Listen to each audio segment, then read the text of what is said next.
নমস্কাৰ। আশা কৰোঁ সকলো ভালে আছে। আজি কিছুদিনৰ পৰা দেখা পাই আছোঁ যে অসমত নতুন চৰকাৰ অহাৰ পৰা বিভিন্ন ঠাইত উচ্ছেদৰ ঘটনা ঘটিছে। উচ্ছেদ কৰিবলৈ চৰকাৰ তৎপৰ হৈছে বিভিন্ন অবৈধ বেদখলকাৰীসকলক। আৰু আমি এই কথাটোত যথেষ্ট আহ্লাদিত হৈছোঁ, যথেষ্ট সুখ পাইছোঁ, শান্তি পাইছোঁ, আনন্দ পাইছোঁ। কিন্তু সদায় এটা কথা কোৱা যায় নহয়, আনন্দৰ লগে লগে বোলে দুখো আহে, আনন্দৰ লগে লগে শংকাও আহে। এতিয়া ক'ব যে প্ৰতিটো নেতিবাচক মানুহবোৰৰ এই ধৰণৰ চিন্তাই আহে।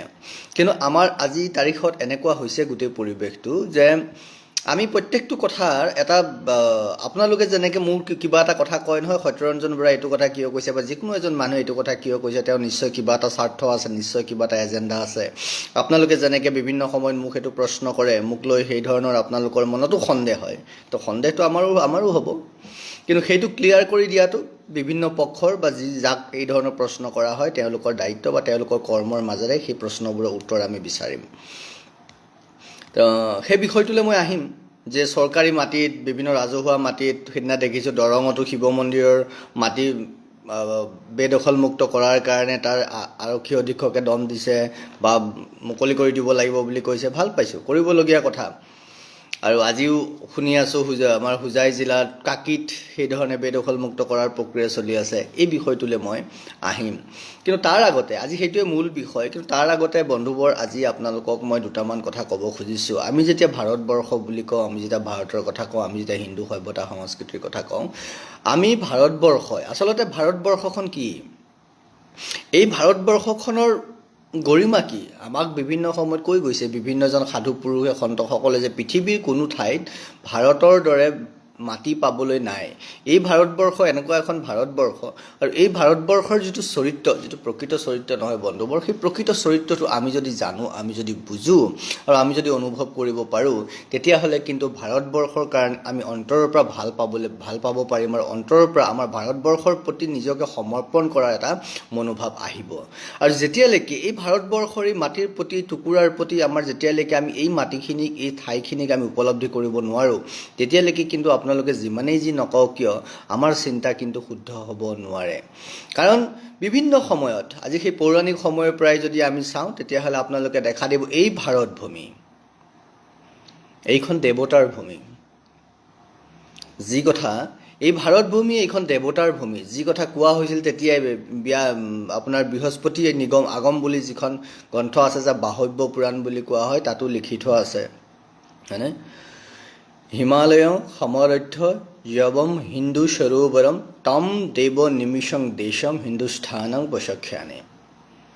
বাহব্য পুৰাণৰ ৪ৰ্থ মণ্ডলৰ প্ৰথম শ্লোকটো যিটো কথা আছে, বা আপুনি সেইখন বৃহস্পতি নিগম আগম বুলিও ক'ব পাৰে, তাত যিটো কথা লিখা আছে যে হিমালয়ং সমৰথ্য যব হিন্দু সৰোবৰম তম দেৱ নিমিতং দেশম হিন্দুস্থানং বশখ্যানে। তো এই যিটো আমি কৈছোঁ যে আমি ভাৰত আৰু হিন্দু ৰাষ্ট্ৰ যি কথাটো আছে, সেইটো কথা আমি তাত দেখা পাই আছোঁ। আৰু ভাৰতৰ নামটো তাহানিৰে পৰা, ভাৰতৰ নামটো তাহানিৰে পৰা আমাৰ মাজত আছে। কেনেকৈ আছে মই যদি আপোনাক কওঁ, যে আমি যে ভাৰত,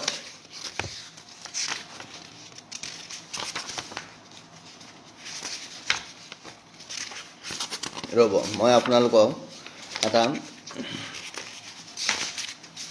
বস্তু ক'ত আছে, মই আপোনাৰ ভাৰতৰ নামটো আমাৰ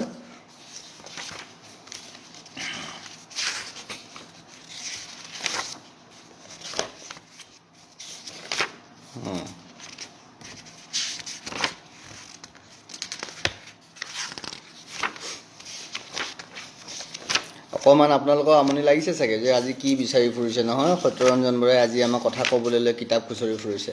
কিতাপটো খুচৰিব লাগিব নে? আপোনালোকক কিছুমান কথা ক'লে আপোনালোকে কেতিয়াবা কথাবোৰ নুশুনে, কথাবোৰ বিশ্বাস নকৰে, নহয়? সেইকাৰণে আপোনালোকক কেতিয়াবা কিছুমান কথা ক'বলগীয়া হয়। যে এই যে ভাৰতৰ কথাটো কি বুলি কৈছে আপোনালোকে শুনিব। এইটো লিখা আছে ক'ত? বিষ্ণু পুৰাণ, বিষ্ণু পুৰাণৰ প্ৰথম খণ্ড অধ্যায় ৩ আৰু শ্লোক ১।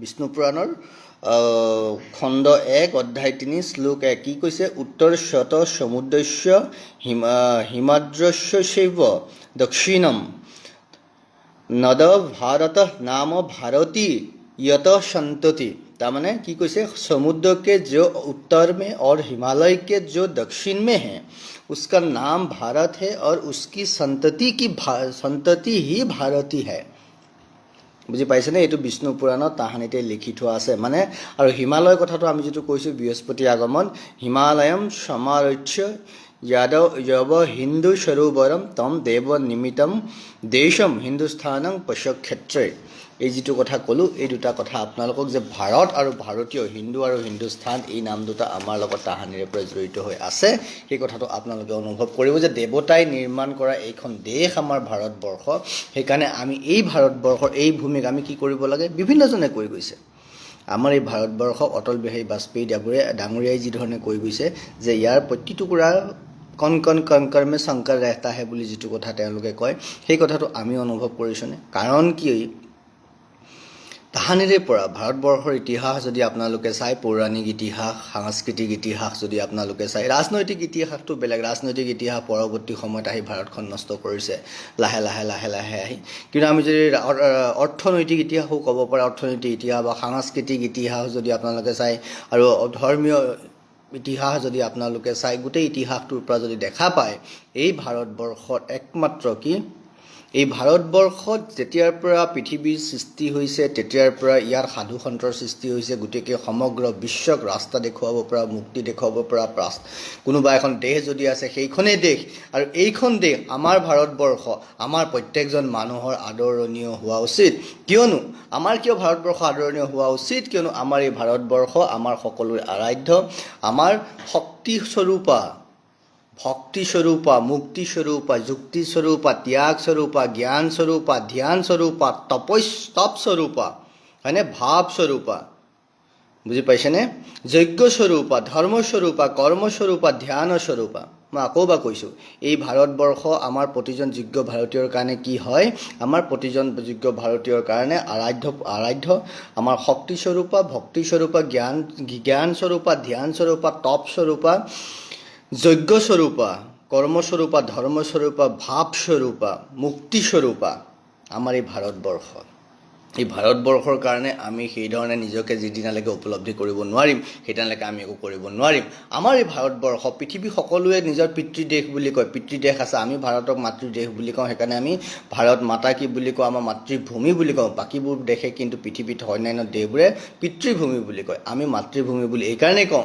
কাৰণ এই ভাৰতভূমি আদি শক্তি মহামায়াৰ শক্তি মা আদি শক্তি ৰূপিণী বুলি যেটো কৈছো जगत जननी বুলি আমি যাক কৈছো जगत जननी शक्ति रूपिणी चेतना रूपिणी लक्ष्मी रूपिणी হয়নে সিদ্ধি দায়িনী বুজি পাইছেনে মুক্তি দায়িনী আমাৰ এই ভাৰতভূমি মোক্ষ দায়িনী আমাৰ এই ভাৰতভূমি এফালে কি কলো প্ৰথমৰ পৰা আকৌ এবাৰ যদি কওঁ এই ভাৰতবৰ্ষক আমি কি ধৰণে অনুভৱ কৰা উচিত আমি বুজা উচিত যে এই ভাৰতবৰ্ষৰ ইতিহাস যদি আপোনালোকে চাই যদি জানে আমি জানিব লাগিব যে এই ভাৰতবৰ্ষ কৰ্মস্বৰূপা ধৰ্মস্বৰূপা মুক্তিস্বৰূপা যুক্তিস্বৰূপা জ্ঞানস্বৰূপা ত্যাগস্বৰূপা হয় তপস্বৰূপা ধ্যানস্বৰূপা বুজি পাইছেনে ভক্তিস্বৰূপা যজ্ঞ স্বৰূপা এই গোটেইখিনি আমাৰ এই ভাৰতবৰ্ষ তাৰ পিছত আমি কি কৈছো মহাশক্তি আদি শক্তি ৰূপিণী চেতনা ৰূপিণী মুক্তি দায়িনী মোক্ষ দায়িনী সিদ্ধি দায়িনী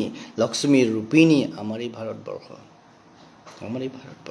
সেইকাৰণে ভাৰতবৰ্ষৰ আমি বন্দনা কৰা আমি উচিত এই ভাৰতবৰ্ষৰ কাৰণে আমি সমস্ত জীৱন উৎসৰ্গা কৰা উচিত আৰু এই ভাৰতবৰ্ষত জন্মগ্ৰহণ কৰাটো সঁচাই আমাৰ কাৰণে এটা সৌভাগ্যৰ কথা আৰু এই ভাৰতবৰ্ষৰ বন্দনা তেতিয়াৰ পৰাই ঋষিমুনিসকলৰ দিনৰ পৰাই বিভিন্ন ব্যক্তিয়ে চৰ অচৰ সকলোৱে পৃথিৱীত থকা নথকা সকলোৱে বিভিন্ন ঠাইত থকা সকলোৱে বিশ্বৰ বিভিন্ন দেশে এই ভাৰতবৰ্ষৰ বন্দনা কৰি আহিছে আৰু চন্দ্ৰ সূৰ্য থকালৈকে এই ভাৰতবৰ্ষৰ বন্দনা চলি থাকিব এই ভাৰতবৰ্ষ বন্দিত হৈ থাকিব ভাৰতবৰ্ষক বন্দিত কৰি ৰাখিব লাগিব সেই হেতু যেহেতু এই ভাৰতবৰ্ষ দেৱতাৰ ভূমি দেৱতাই নিৰ্মাণ কৰা ভূমি तम देव निमित्तम देशम हिंदुस्तानं पश्यक्षेत्र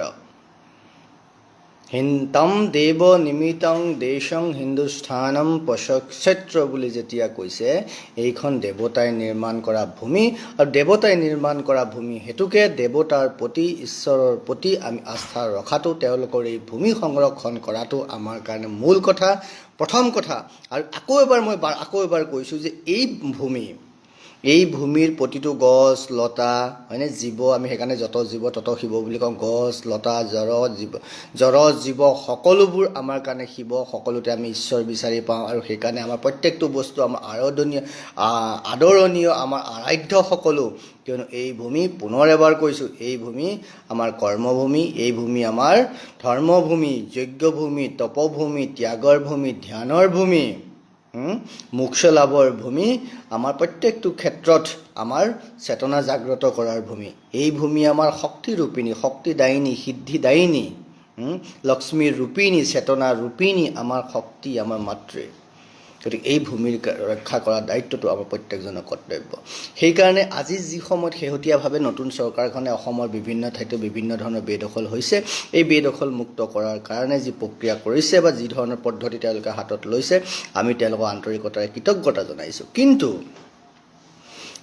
সেইদিনা চৰকাৰ হোৱাৰ দুদিন পিছতেই যেনেকৈ জামুগুৰিত, শোণিতপুৰ জিলাত জামুগুৰিত তেওঁলোকক উচ্ছেদ কৰা হৈছিল, পৰৱৰ্তী সময়ত কিন্তু আকৌ সেই উচ্ছেদ বাতৰি প্ৰকাশ কৰা চেনেলসমূহেও সেই বাতৰিটো ভুলক্ৰমে প্ৰচাৰ কৰিছিলোঁ বুলি বা বিভিন্ন ধৰণে তেওঁলোকেও কিবা নক'বলগীয়া কথা কৈছিলে বুলি তেওঁলোকেও কিন্তু ক্ষমা খুজিবলগীয়া হৈছিলে। আৰু AIDFৰ দলৰ এটা একাংশ লোকে, সজাতি দলে আহি মাননীয় অসমৰ মুখ্যমন্ত্ৰীগৰাকীক লগ ধৰি পেলাই কৈছিলে যে তেওঁলোকক চৰকাৰীভাৱে 2-3 বিঘা মাটি দি তেওঁলোকক সংস্থাপিত কৰা হ'ব বুলি। অসমৰ দুজন বিধায়ক, আমিনুল ইছলাম আৰু এজন আমিনুল ইছলাম হ'বলৈ দুইজন, এজন আমিনুল ধিঙৰ আৰু এজন মানকাছাৰৰ, এই দুইজন বিধায়কে যেতিয়া এই কথাটো তেওঁলোকৰ ছ'চিয়েল মিডিয়াৰ মাধ্যমেৰে মুখ্যমন্ত্ৰীৰ লগত আলোচনা হোৱা বুলি কৈ সামাজিক মাধ্যমত দিছে, আৰু এই কথাটোৱে যথেষ্ট চৰ্চা লাভ কৰিছিলে। কিয়নো আমি ভাবিছোঁ যে তেওঁলোকক ইমান দিনে উচ্ছেদ নকৰিলে, আজি আহি উচ্ছেদ কৰিলে। দুটা কথা, প্ৰথম কথা, হিন্দুত্বৰ নামত ভেকু ভাওনা নকৰিব। আমি স্পষ্টকৈ কৈছোঁ, হিন্দুত্বৰ নামত ভেকু ভাওনা কৰিলে বা জোৰ জবৰদস্তি হিন্দুত্ব প্ৰতিষ্ঠা কৰিব নোৱাৰি। হিন্দু চেতনা জোৰ জবৰদস্তি প্ৰতিষ্ঠা কৰা বস্তু নহয়, প্ৰতিষ্ঠা কৰা বিষয় নহয়। এইখন ভাৰতবৰ্ষ, কৈছোঁ নহয়, আকৌ কৈছোঁ, এইখন ভাৰতবৰ্ষ, এইখন আমাৰ কৰ্মভূমি, ধৰ্মভূমি, ত্যাগৰ ভূমি, তপৰ ভূমি, জপৰ ভূমি, আমাৰ ধ্যানৰ ভূমি, আমাৰ মোক্ষপ্ৰাপ্তিৰ ভূমি। এইখন ভূমি আমাৰ কৰ্মস্বৰূপা, কি বুলি কৈছোঁ আমি, শক্তিস্বৰূপা, ভক্তিস্বৰূপা, জ্ঞানস্বৰূপা বা ভাৱস্বৰূপা, তপস্বৰূপা, জপস্বৰূপা, ত্যাগস্বৰূপা, মোক্ষস্বৰূপা, শ্ৰদ্ধাস্বৰূপা, ধৰ্মস্বৰূপা, কৰ্মস্বৰূপা, ধ্যানস্বৰূপা আমাৰ এই মাতৃভূমি। আৰু আমি কি বুলি কৈছোঁ, আমাৰ এইখন জগত জননী, মহাশক্তি, আদি শক্তিৰূপিণী, মহাময়া, চেতনাস্বৰূপিণী, শক্তিদায়িনী, লক্ষ্মীৰূপিণী, সিদ্ধিদায়িনী, মোক্ষদায়িনী, বিপদনাশিনী, এই আমাৰ মাতৃভূমি। এই মাতৃভূমিক লৈ তথাকথিতভাৱে নিজৰ ৰাজনৈতিক চাতুৰালিৰ মাধ্যমেৰে নাইবা আপোনাৰ যিকোনো ধৰণৰ ভেলকিবাজিৰে অন্ততঃ বা যিকোনো অতিমাত্ৰা কৰিবলৈ গৈ আপোনালোকে যাতে এই মাতৃভূমিক অপমানিত নকৰে। কাৰণ আমি দেখা পাইছোঁ ক'ৰবাত উচ্ছেদৰ নাটক কৰি তেওঁলোকক আকৌ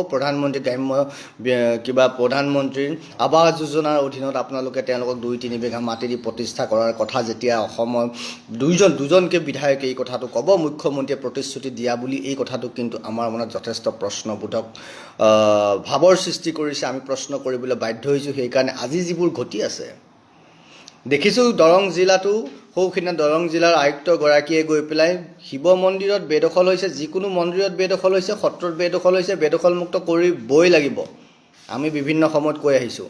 কিন্তু তাৰ কাৰণে যাতে তেওঁলোকক আকৌ পৰৱৰ্তী সময়ত সংস্থাপন দিয়াৰ প্ৰক্ৰিয়া নহয়, আকৌ যাতে চৰকাৰী মাটিত প্ৰধানমন্ত্ৰী আৱাস যোজনাৰ নামত ঘৰ পায়, তেওঁলোক যাতে কটকটীয়া নহয়, তেওঁলোকক যাতে কটকটীয়া কৰাৰ ব্যৱস্থা কৰা হোৱা নাই, এই কথাটো সেইটো কিন্তু অসমৰ মুখ্যমন্ত্ৰী মহোদয় আৰু সচেতন মহলে কিন্তু এই বিষয়টো গুৰুত্ব দিব বুলি আমি ভাবিছোঁ। হোজাই জিলাৰ কাকিটো যিধৰণে আজি উচ্ছেদ চলাই আছে, তেওঁলোকক আকৌ সেইধৰণে সংস্থাপিত কৰাৰ ব্যৱস্থা হ'ব নেকি? আজি দেখা পাইছোঁ আব্দুল খালেক, যিজন বৰপেটাৰ সাংসদ কংগ্ৰেছৰ, তেওঁ কৈছে যে মাননীয় মুখ্যমন্ত্ৰী মহোদয়ে লংকা কাণ্ডৰ লগত জড়িত মানুহকেইজনৰ নাম ঘোষণা কৰিব নালাগিছিল। কিয়? আলী হুছেইন ৰহমান হোৱাৰ কাৰণে ঘোষণা কৰিব নালাগিছিল। আব্দুল খালেক ডাঙৰীয়া লাজ পায়, নিজৰ চৰিত্ৰবোৰ যে ওলাই যায় আপোনালোকে সেইকাৰণে লাজ পায় নামবোৰ ক'বলৈ, কিন্তু তাক শুদ্ধ কৰিবলৈ চেষ্টা নকৰে। কেনেকৈ কৰিব? কাৰণ আপোনালোকৰ এইবোৰ মানে আপোনালোকৰ দৰে বহুতৰ এইবোৰ এজেণ্ডা। আপোনালোকে ক'লে লাজ পায়, আমি ক'লে আমাক সাম্প্ৰদায়িক বুলি কয়, আপোনালোকে বেয়া পায়। প্ৰকৃত স্বৰূপবোৰ ওলাই গ'লে মানুহে এনেও নিজৰ ভিতৰত লাজ পায়, বিভিন্ন ধৰণৰ কথা ক'বলৈ ধৰে। আব্দুল খালেক ডাঙৰীয়া, আপুনি এই কথাটো ক'ব নালাগিছিল। যি চোৰ তাক চোৰ বুলি কওক, যি ডকাইত তাক ডকাইত বুলি কওক। আপোনালোকে কিয় ক'ব নোৱাৰে? যেতিয়াই নাম আলী হুছেইন আহমেদ আহে তেতিয়াহ'লে আপোনালোক ডিফেন্সিভ হৈ যায়, কিন্তু যেতিয়াই কোনোবা এজন শইকীয়া বৰুৱা কোনোবা আহে তেতিয়া আপোনালোক অফেন্সিভ হৈ যায়। আপোনালোকৰ প্ৰকোপত ছ'চিয়েল মিডিয়া চাবই নোৱাৰি। মোক বিভিন্নজনে প্ৰশ্ন কৰে, মোক হোৱাটছআপত দি, মোক ফেচবুকত দি পেলাই, এইজন কোনখন মাদ্ৰাছাত পঢ়িছিল, এইজন কি কৰিছিল? আৰে তোমালোকে লাভ জেহাদৰ নামত, ধৰ্ষণৰ নামত, ড্ৰাগছ ব্যৱসায়ৰ নামত যত যিমান বেয়া কাম কৰি আছা, আমাৰ প্ৰত্যেকজন মানুহক মাৰপিট কৰাৰ নামত যিমান বি কৰিছা, তোমালোকৰ মাত নোলায়। ক'ৰবাত ৰহিম কৰিম নহ'লেই বেলেগ কিবা এটা নাম পোৱাৰ লগে লগে যেন তেওঁলোকে মৰা গৰুৰ ওপৰত শগুন পৰা দি জঁপিয়াই পৰা। তোমালোক কিয়? আপোনালোকৰ একেই চৰিত্ৰ সকলোৰে। মৰা গৰুৰ ওপৰত শগুন জঁপিয়াই পৰা দি চব ফালৰ পৰা হেঁচা মাৰি ধৰে, এটা পালোঁ ব'ল। নিজৰটো হ'লে আপোনালোকে কোনেও দেখা নাপায় না আপোনালোকে মাতিব পাৰে। সেইকাৰণে কৈছোঁ, বিদেশী মুক্ত অসম আমি কৰিব লাগিব।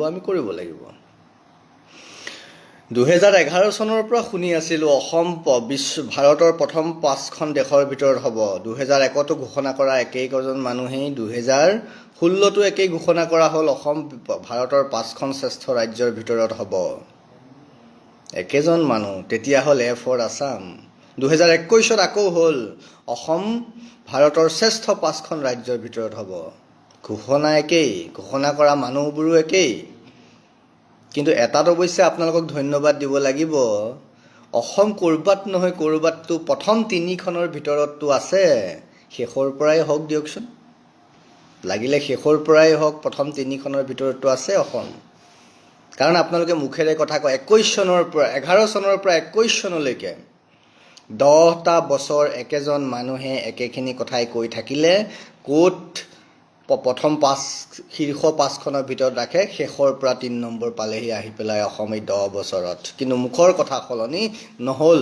গতিকে আমি কৈছোঁ, আপোনালোকে মুখৰ কথা সলনি কৰিবলৈ হ'লে পদ্ধতিগতভাৱে কাম কৰিব লাগিব। তাৰ কাৰণে আমাৰ বিভিন্ন সময়ত আপোনালোকে সেই ধৰণৰ মানুহৰ পৰা আপোনালোকে যদি বিচাৰে, সহায় সহযোগিতা বিচাৰে, আপোনালোকক কৰিবলৈ প্ৰস্তুত, আমিও প্ৰস্তুত বুলি বাৰম্বাৰ কৈছোঁ। কিন্তু কেৱল ৰাজনৈতিক ক্ষমতা দখলৰ প্ৰক্ৰিয়াত হিন্দুত্বৰ নামত ভেলকিবাজি কৰিলে, জোৰ জবৰদস্তি হিন্দুত্ব প্ৰতিষ্ঠা কৰিবলৈ খুজিলে বা নিজকে জোৰ জবৰদস্তি হিন্দু বুলি প্ৰতিষ্ঠা কৰি জনমানসত এক বেলেগ ভেলকিবাজিৰে বেলেগ আৱৰণ সৃষ্টি কৰিব খুজিলে আমি কিন্তু নিদিওঁ। সেইকাৰণে কৈছোঁ, এই উচ্ছেদৰ ধমকি বা উচ্ছেদ কৰাৰ প্ৰক্ৰিয়াটো সিহঁতক পদ্ধতিগতভাৱে সংস্থাপন দিয়াৰ প্ৰক্ৰিয়া যাতে নহয়, সেই কথাটো কিন্তু আমি লক্ষ্য ৰাখিম। আপোনালোকেও সেইটো লক্ষ্য ৰাখিব লাগিব। লগতে অসমৰ মাননীয় মুখ্যমন্ত্ৰী মহোদয়লৈ আৰু জিলা প্ৰশাসনলৈ মই আৰু এটা অনুৰোধ কৰিব খুজিছোঁ, বিভিন্ন জিলা প্ৰশাসনলৈ, এই বৰপেটা, ধুবুৰী, গোৱালপাৰাত বেদখল হোৱা নাই নেকি? বৰপেটা, ধুবুৰী, গোৱালপাৰাত বেদখল হোৱা নাই? এই জিলাবোৰত আপোনালোকে বেদখল মুক্ত কৰিব নোৱাৰে নেকি? নে ভয় কৰে? নে এৰিয়ে দিলে নেকি? বুজি পাইছোঁ, য'ত কম হৈছে তাত কৰিব। কাৰণ আপোনালোকেও ভয় কৰে নেকি? ভয় কৰা হৈছে নেকি? বৰপেটা, হয়নে, ধুবুৰী, গোৱালপাৰা, তাত আটাইতকৈ বেছি হৈছে ন বেদখল? তাত বেছি হৈছে, য'ত আমাৰ হিন্দু নোহোৱা হৈছে। এতিয়া আমি যিটো শুনিছিলোঁ যে বৰপেটা জিলাৰ ঘিলাজাৰী মৌজাৰ অন্তৰ্গত ধানবন্ধা গাঁৱত, হয়নে, বৰপেটা জিলাৰ ঘিলাজাৰী মৌজাৰ অন্তৰ্গত ধানবন্ধা গাঁৱত বোলে এটা সময়ত 50-60 ঘৰমান আপোনালোকে উচ্ছেদ কৰিছিলে, কিন্তু আকৌ আহি বহাই দিলে। মানে সেইটো এনেকুৱা হয় নেকি কথা বতৰাবোৰত, যে তহঁত যাচোন, আমি কৰিব লাগিব, দেখাব লাগিব, তহঁতক আকৌ লৈ আহিম। তেনেকুৱা বুজাবুজিৰ মাজত হয় নেকি উচ্ছেদবোৰ? বা তহঁতক আমি উচ্ছেদ কৰিছোঁ, তহঁতক এই ধৰণৰ সংস্থাপনৰ পৰৱৰ্তী সময়ত ব্যৱস্থা এটা কৰি দিয়া হ'ব, এনেকুৱা নেকি উচ্ছেদৰ বিষয়টো? গতিকে সেইটো সচেতন মহলে বিবেচনা কৰিব। নামনি অসমত ধুবুৰী, বৰপেটা, গোৱালপাৰাত কিয় উচ্ছেদ কৰা নহয়? নে তাত বেদখলকাৰী নাই? নহ'লে আমালৈ কিন্তু ইমান ফোন আহে, ইমান কথা কয় যে খেতি কৰা মাটি দখল কৰি দিছে। মই মুখ্যমন্ত্ৰী মহোদয়ক জনাম আৰু বৰপেটা জিলাৰ আৰক্ষী অধীক্ষকগৰাকীকো জনাম, আমাৰ হাতলৈ কিছু লিখিত আপত্তি আহিছে, সেইখিনি আপোনালোকক জনাম, সেইখিনিৰ ওপৰত আপোনালোকে কাম কৰিব বুলি ভাবিছোঁ। আৰু মই নামনি অসমৰ কথা কোৱাৰ লগে লগে মই বৰপেটাৰ কথা কৈছোঁ। আপোনালোকৰ মুখত মই মইনবুৰী সত্ৰ আপোনালোকে খুব বেছিকৈ কয়, বটদ্ৰৱা থানৰ কথা কয়, গুৰুজনাৰ কথা অফক'ৰ্চ ক'বলগীয়া ঠাই এই দুখন, কিন্তু বাঘবৰ সত্ৰৰ কথা, তাৰপিছত আপোনাৰ কালজাৰ সত্ৰৰ কথা আপোনালোকৰ মুখত শুনা নাপাওঁ। গৰৈমাৰী সত্ৰ, কামৰূপ জিলাৰ গৰৈমাৰী সত্ৰ, আপোনাৰ ছয়গাঁও বিধানসভা সমষ্টি গৰৈমাৰী সত্ৰখনৰ কথা আপোনালোকৰ মুখত নোলায়। বৰপেটা সত্ৰৰ মাটি বেদখলৰ কথা নোলায়। আজি সেইকাৰণে মই আপোনালোকক মনত পেলাই দিছোঁ, অসমৰ ৰাইজে আকৌ ভাবক, নামনি অসমত বাঘবৰ সত্ৰ, গৰৈমাৰী সত্ৰ, কালজাৰ সত্ৰ, বৰপেটা সত্ৰ, এই সত্ৰবোৰৰ মাটি যি ধৰণে বেদখল হৈ আছে, সেই বেদখলবোৰৰ পৰা কেনেকৈ বেদখল মুক্ত কৰিব পাৰি সেইটো অসম চৰকাৰে বিবেচনা কৰা উচিত। আৰু জনিয়া সমষ্টিত আব্দুল খালেকে আজি কিবা কিবি বকি আছে শুনিছোঁ। আব্দুল খালেক ডাঙৰীয়া, আপোনাৰ সমষ্টি মানে লোকসভা সমষ্টি, আৰু জনিয়াৰ বিধায়ক জানো কোন এতিয়া, আপোনাৰ যোনেই নহওক, জনিয়াৰ বিধায়ক কোন হয় সেইটোৰ প্ৰতি মই ইমান ইণ্টাৰেষ্টেডো নহয়, যোনেই নহওক কিয়। জনিয়াৰ বিধায়কৰ মই জনাইছোঁ, অসম চৰকাৰকো জনাইছোঁ, তাত হৰি মন্দিৰত জনিয়া চাপৰা নহয় চাপৰা, জনিয়া চাপৰা হৰি মন্দিৰৰ 10 বিঘা মাটি বেদখল কৰি থোৱা হৈছে। মাননীয় মুখ্যমন্ত্ৰী মহোদয় আৰু বৰপেটা জিলাৰ আৰক্ষী হওক আৰু জিলা উপায়ুক্ত মহোদয়, মই ইয়াৰ মাধ্যমেৰে কৈছোঁ, আমাৰ হাতলৈ আমাক ফোন কৰি জনাইছে তাৰ ব্যক্তিয়ে, তেওঁলোকৰ হাতত বোলে আগতো তেওঁলোকে বিভিন্ন ধৰণে আবেদন কৰিছে যে বৰপেটা জিলাৰ জনিয়াৰ চাপৰাত হৰি মন্দিৰৰ প্ৰায় 10 বিঘা মাটি হেনো বেদখল হৈ আছে। গতিকে এইখিনি বেদখল মুক্ত কৰিব লাগে। আপোনালোকে যি প্ৰক্ৰিয়া কৰিছে সেই প্ৰক্ৰিয়াৰ মাজত এই ঠাইবোৰৰ কথাও আহিব লাগে, বাঘবৰ সত্ৰৰ বিষয়েও আহিব লাগে, গৰৈমাৰী সত্ৰও আহিব লাগে, কালজাৰ সত্ৰও আহিব লাগে, বৰপেটা সত্ৰও আহিব লাগে। যদিহে এই ঠাইবোৰত আপোনালোকে বেদখল মুক্ত কৰিব পাৰে, তেতিয়াহে আমি মানিম আপোনালোকে প্ৰকৃততেই ভাৰতীয় সভ্যতা সংস্কৃতিৰ ৰক্ষাৰ কাৰণে কাম কৰিছে, নহ'লে কিন্তু আমাক বেয়া নাপাব। আকৌ বাঘবৰ সমষ্টিত 2 লাখ 50,000 মানুহে 2 লাখ, আচ্ছা, বাঘবৰ সমষ্টিত 5,000 মান হিন্দু ভোটাৰ আছে, আৰু তাত গৰু চোৰৰ উৎপাত বাঢ়িছে, ধমকি বাঢ়ি যায়। আচ্ছা, হিন্দুৰ ওপৰত চাওক, আজি মোলৈ এতিয়া মেছেজ কৰি জনাইছে দেই এজনে, নাম এতিয়া মোক নুসুধিব, মই লাগিলে কৈ দিম, মেছেজ কৰি জনাইছে হেৰিয়াত যে বাঘবৰ সমষ্টিত প্ৰায় 2 লাখ ভোটাৰৰ 5,000 মানহে হিন্দু ভোটাৰ আছে, আৰু গৰু চোৰৰ উৎপাত বাঢ়িছে, আৰু আমাৰ 5,000ৰ ওপৰত ধমকি দি আছে, হিন্দুৰ ওপৰত অত্যাচাৰ কৰি আছে, আমাক উৎপাত কৰি আছে বুলি আমালৈ জনাইছে। ক'ত? বাঘবৰ সমষ্টিত মানে চেয়াৰমান আলীৰ সমষ্টিত। খুব ধুনীয়া ধুনীয়া কথা কয়, মানৱতাৰ কথা কয় নহয় চেয়াৰমান আলীয়ে, মাজে মাজে মিয়া মিউজিয়ামো লাগে তেওঁ সমষ্টিতে হিন্দুৰ ওপৰত অত্যাচাৰ। বৰপেটাতো বহুত আহি আছে, সেইখিনি আমি লিখিতভাৱে জনাম। গতিকে আমি কৈছোঁ, বেদখল যদি কৰিবলৈ আছে নামনি অসমৰ ধুবুৰী, গোৱালপাৰা, বৰপেটা জিলাৰ পৰা কৰক। দৰং জিলাত যি শিৱ মন্দিৰত কৰিব লৈছে আমি খুব এপ্ৰিচিয়েট কৰিছোঁ, কিন্তু এইটো যাতে প্ৰক্ৰিয়া ক'ত বহাব আকৌ নি পেলাই, খাৰুপেটীয়া, গৰৈমাৰী এই ঠাইবোৰত আপোনালোকে বেদখল মুক্ত কৰক। হয়, তাতো বেদখল হৈছে। চৰ চাপৰিবোৰ মুকলি কৰাৰ চেষ্টা কৰক। চৰ চাপৰিবোৰত অসমীয়া সভ্যতা সংস্কৃতি, ভাৰতীয় সভ্যতা সংস্কৃতিৰ বিভিন্ন প্ৰাণ কেন্দ্ৰলৈ ৰূপান্তৰিত কৰক যদি পাৰে। সেইটো নোৱাৰে, সেইটো জানো, সেইটো সম্ভৱ নহয় আজি তাৰিখত, সেইটোও বুজি পাওঁ। সেইটো কৰিলে চৰকাৰ নাথাকিব যে, সেইটো নিশ্চিত এক প্ৰকাৰে। সিমানখিনি কৰাৰ সাহস যে কোনোবাই দেখাব সেইটো ক'ব নোৱাৰে, কিন্তু যিখিনি পাৰি, এই যে বাঘবৰ সত্ৰ, বৰপেটা সত্ৰ, কালজাৰ সত্ৰ, হয়নে, গৰৈমাৰী সত্ৰ, নামনি অসমৰ অন্যান্য বিভিন্ন ঠাইত যিটো ক'লে জনিয়া চাপৰাৰ যিটো হৰি মন্দিৰৰ মাটি বেদখল কৰি থৈছে, এই গোটেই কথাবোৰ আপোনালোকে চিন্তা কৰাৰ প্ৰয়োজন আছে। তদুপৰি এই যে ভৱানীপুৰত শ্বহীদ খৰ্গেশ্বৰ তালুকদাৰৰ নামৰ নগৰ বনোৱাৰ নামত বিশেষ মাটি আছিলে, সেই মাটিখিনি আজি বিভিন্ন সময়ত দেখা পাইছোঁ, বিভিন্ন সময়ত বিভিন্ন ধৰণে আমি নিজেও গৈছিলোঁ এবাৰ, সেই মাটিখিনি বোলে বিভিন্ন প্ৰকাৰে বেদখল হৈ আছে। সেইখিনি কেনেকৈ কৰা যায়, প্ৰায় 750 বিঘা নেকি বোলে, মানে ভৱানীপুৰত ভবানীপুৰত প্ৰায় 750 বিঘামান মাটি অবৈধ বাংলাদেশী মিয়াৰ হাতত, মুছলমানৰ হাতত আছে। আজি তাতে বিধায়কো AIDF-ৰ। তাত আপোনালোকে উচ্ছেদ কৰি দেখুৱাওকচোন পাৰে যদি, তাত উচ্ছেদ কৰি দেখুৱাওক। কৰিবতো লাগিব, সেইকাৰণে কৈছোঁ উচ্ছেদৰ নামত ভাওনা নকৰিব। কাৰণ এবাৰ আমি দেখিলোঁ বোলে, এবাৰ সাপে খুটিলে বোলে কেঁচুলৈকো ভয়।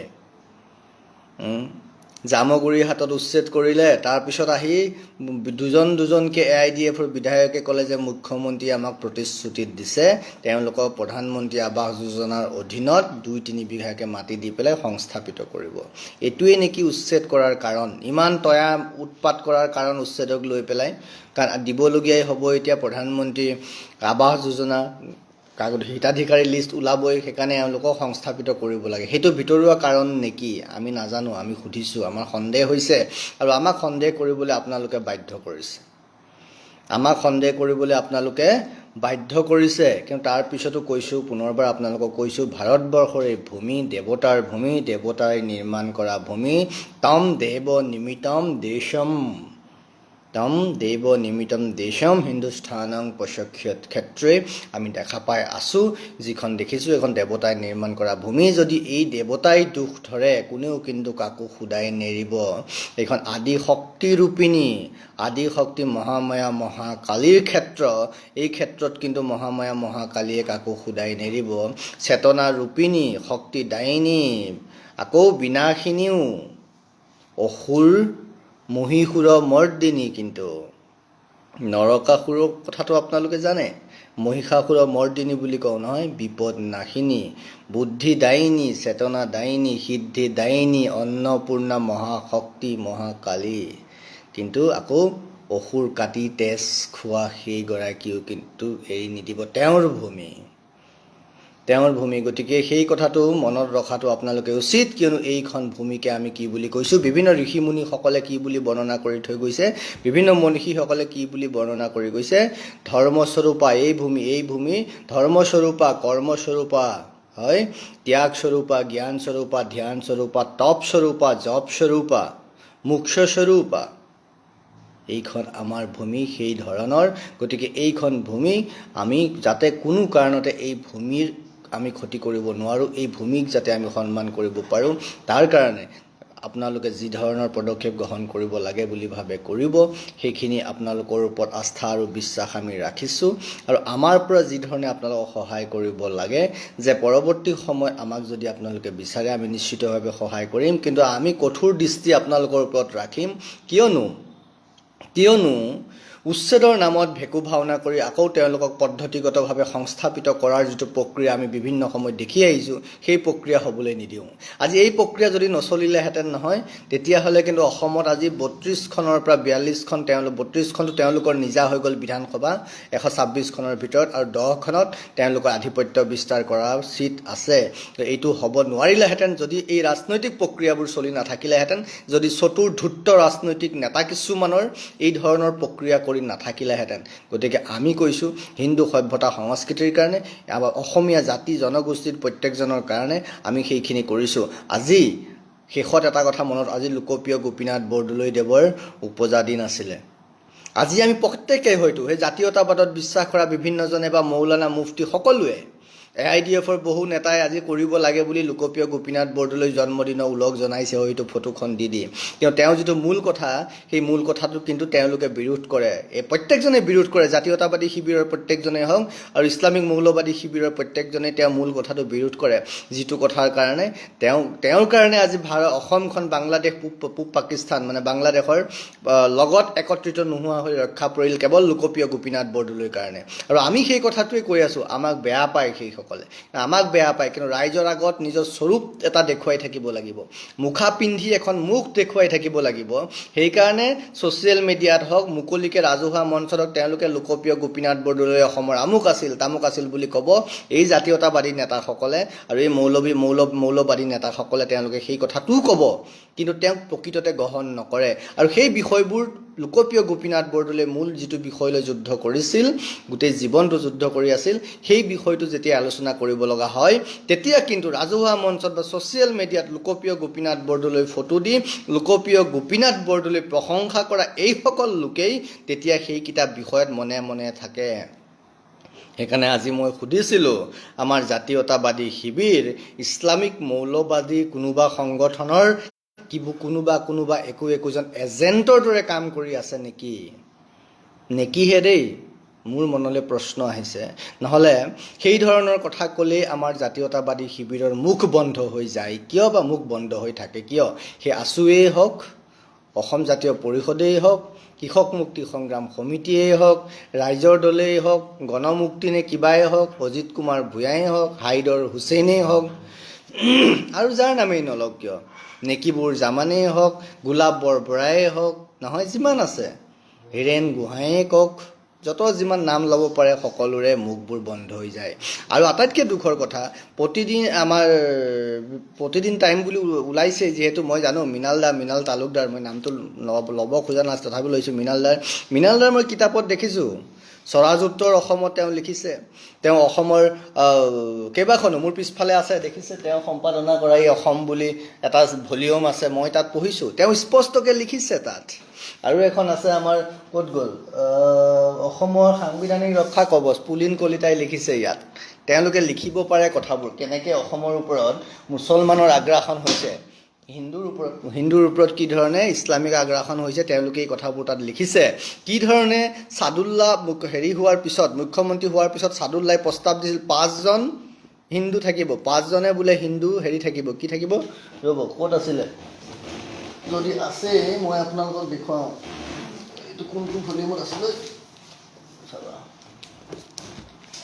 এইটো দেই, এইখন চাব, অসম 1945 পৰা 1950, দেখিছেনে, অসম 1, ইয়াত কি বুলি কৈছে, মন্ত্ৰীসভা গঠন, পেজ নম্বৰ 37, তাত কি বুলি কৈছে, মন্ত্ৰীসভা গঠন সম্পৰ্কে চুক্তিখনত উল্লেখ থাকিল যে 23 মাৰ্চত মন্ত্ৰীসভাই ইস্তফা দিব আৰু ছাৰ সৈয়দ মহম্মদ ছাদুল্লাই এখন নতুন মন্ত্ৰীসভা গঠন কৰিব আৰু সেই মন্ত্ৰীসভাৰ সদস্যই সদনত 24 মাৰ্চত আসন ল'ব পাৰিব। মন্ত্ৰীসভাত এনেদৰে পুনৰ গঠন কৰা হ'ব, চাওক মই দাগ দি থৈছোঁ, চাই লওক ভালকৈ চাওক, এইটো ছাদুল্লাৰ মন্ত্ৰীসভাত মুখ্যমন্ত্ৰীকে ধৰি 5জন মুছলমান মন্ত্ৰী নিৰ্ধাৰণ কৰিব মহম্মদ ছাদুল্লাৰ দলে, মানে মুছলিম লীগে।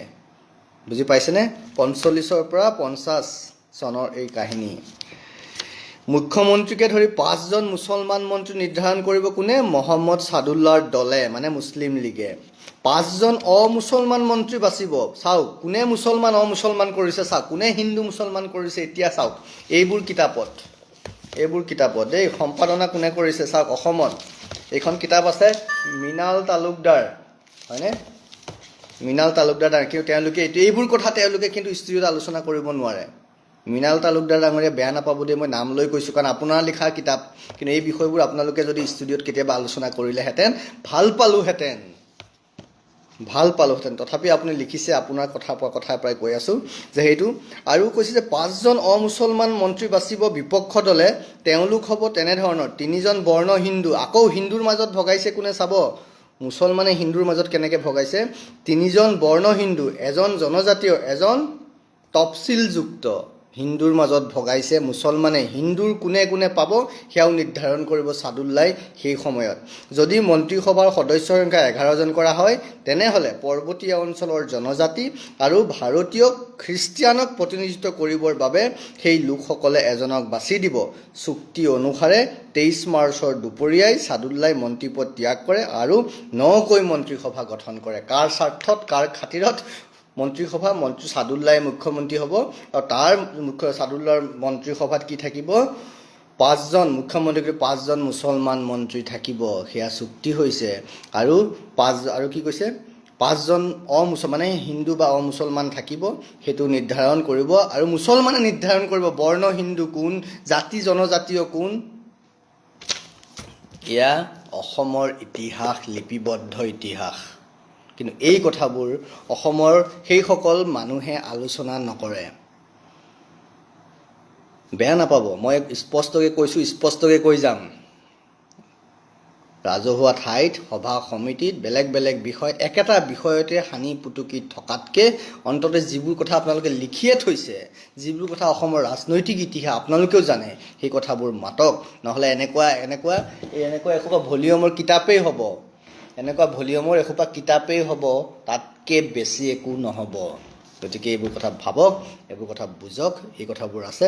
আজিলৈ এইখিনি কৈ মই ইমানতে এৰিছোঁ। সকলোৱে বিষয়বোৰ ভাবক। সকলোকে আন্তৰিক ধন্যবাদ জনাইছোঁ। আৰু যোৱাৰ আগত পুনৰ এবাৰ কৈছোঁ, ভাৰতবৰ্ষৰ ভূমিৰ প্ৰতি যদি কোনোবাই অকৃতজ্ঞতা প্ৰদৰ্শন কৰে তেতিয়াহ'লে কিন্তু তেওঁক কোনেও মুক্তি নাপাব, কাৰণ এইখনেই মুক্তিদায়িনী।